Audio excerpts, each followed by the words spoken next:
ਵਾਹਿਗੁਰੂ ਜੀ ਕਾ ਖਾਲਸਾ ਸ਼੍ਰੀ वाहिगुरु जी की फतेह। जन्म साखी 10 गुरुओं की सूरज प्रकाश ग्रंथ। साखी गुरु रामदास जी की। बाबा पृथ्वीचंद जी का झगड़ा।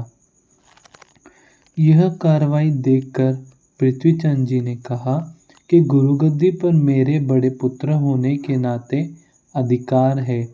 आपने अन्याय करके इसे श्री अर्जन जी को दे दिया है। और भी कई क्रोध के वचन कहकर, जिन्हें सुनकर श्री गुरु रामदास जी ने पृथ्वीचंद जी को समझाया कि पिता के साथ पुत्रों को झगड़ना नहीं चाहिए। धन गुरु नानक। इस प्रथाए गुरु जी ने यह शब्द उच्चरित किए।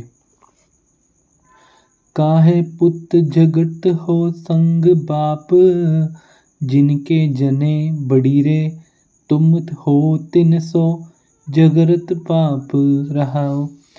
जिस धन का तुम गर्भ करता हो, सोन धन किसे न आप। खिन माही छोड़ी जाई बिखिया, रसु तो लोगे पुछताप। जो तुमरे प्रभ होते स्वामी, हर तिनके जपो जाप। उपदेश करता नानक जन तुम, को जो सुनो तो जाई संताप। जब इस तरह समझाने से भी बाबा पृथ्वीचंद जी का क्रोध शांत न हुआ, तो गुरु जी ने फिर एक और शब्द के द्वारा समझाया कि जिसके कर्मों में अकाल पुरुष से ही लिखा हुआ है, उसको ही भाग्यशाली वस्तु प्राप्त होती है। पहले गुरु साहिबाओं के समय यह वस्तु किसी ने बलपूर्वक प्राप्त नहीं की। सतनाम का स्मरण करके मन को शांत करना चाहिए। ईर्ष्या करने से कुछ हाथ नहीं आता। इस प्रथा गुरु रामदास जी के द्वारा उच्चरित किए हुए शब्द। सुही महला चौथा, तिनी अंतर हर आराधिया। जिनको धूरी लिखिया लिखत लिलारा, तिनकी बखिली कोई किया। करे जिनका अंग करे मेरा हर करतारा। हर हर दिहाई मन मेरे, मन दिहाई हर जन्म जन्म के। सब दुख निवारण हारा रहाओ।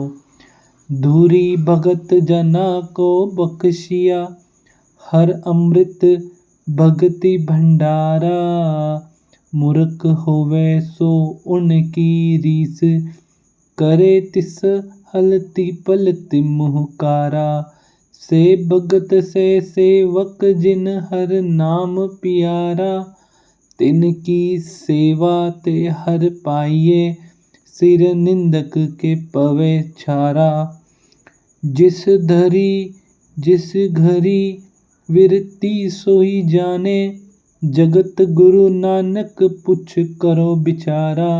चहो पीढ़ी अध जुगादि बखीली, किने न पायो हर सेवक भाई निस्तारा। धन गुरु नानक। गुरु जी ने गोविंदवार चले जाना। बाबा पृथ्वीचंद जी का तीक्ष्ण विरोध और झगड़ा देखकर गुरु जी ने बाबा बुद्धा जी आदि बुद्धिमानों सिखों को कहा कि हमारा अंत समय आ गया है, इसलिए हमें गोविंदवाल जाकर अपना शरीर शांति से त्यागना चाहते हैं। दूसरे दिन प्रातःकाल ही गुरु जी श्री अर्जन देव जी और बाबा और बीबी भानी जी सहित कुछ सिख सेवकों को लेकर गोविंदवाल पहुंच गए। दूसरे दिन सुबह दीवान सच कर गुरु जी ने संगत को वचन किया कि हमारा अंतिम समय आ गया है। हमारे पश्चात आप सबने श्री अर्जन देव जी को हमारा ही स्वरूप समझकर गुरु मानना। हमने गुरु गद्दी इन्हें दे दी है। धन गुरु नानक। वैकुंठ गमन।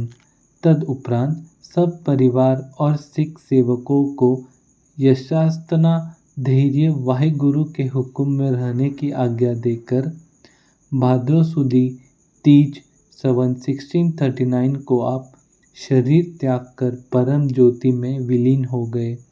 इस प्रथाएं अपने सवैयों से हरभंज भट्ट ने कहा है, देवपुरी मह गयो आप परमेश्वर भायो, हर सिंहासन दिय जिस गुरु सिर गुरु तह बैठायो, काटे सुपाप तिन नर होके, गुरु रामदास दिन पाया, छठ सिंहासन पृथ्वी गुरु अर्जन को दे आया। धन गुरु नानक। कुल आयु और गुरु गद्दी का समय श्री गुरु रामदास जी कुल 46 साल 7 दिन शरीर करके संसार में रहे। आप जी 6 साल 11 महीने 17 दिन गुरु गद्दी पर सुशोभित रहे। धन गुरु नानक। वाहिगुरु जी का खालसा, श्री वाहिगुरु जी की फतेह।